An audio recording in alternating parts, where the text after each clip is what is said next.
এই ঝড় জলে আমাদের টোটাল সাবস্টেশন এফেক্টেড হয়েছিল 62।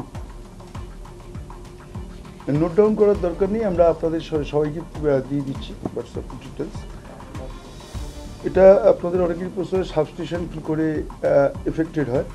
আমাদের যে হাই টেনশন লাইন, তার উপরে যদি গাছ পড়ে যায় তাহলেই এই সাবস্টেশনগুলো বন্ধ হয়ে যায়।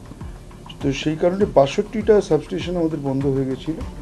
দুপুর 3টে পর্যন্ত 49টা সাবস্টেশন রেস্টোর্ড, টোটালি রেস্টোর।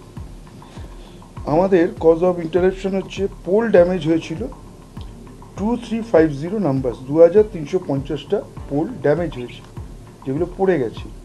তার মধ্যে এইচডি পোল হচ্ছে 956 956, এলটি হচ্ছে 1394।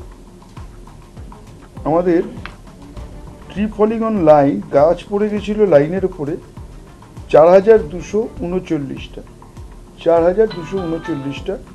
তার মধ্যে এইচটি লাইনের উপরে পড়েছিল 1805টা, এলটির উপরে পড়েছিল 2434টা।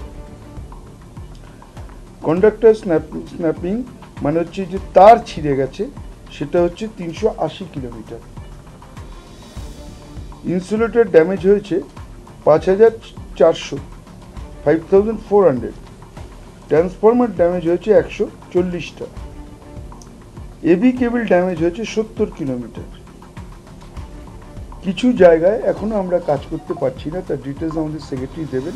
সেটা ডিউ টু হচ্ছে এখনও কিছু কিছু জায়গায় ঝোড়ো হাওয়া এবং বৃষ্টি চলছে সেই কারণে, এবং কিছু জায়গায় ওয়াটার লগিং রয়েছে।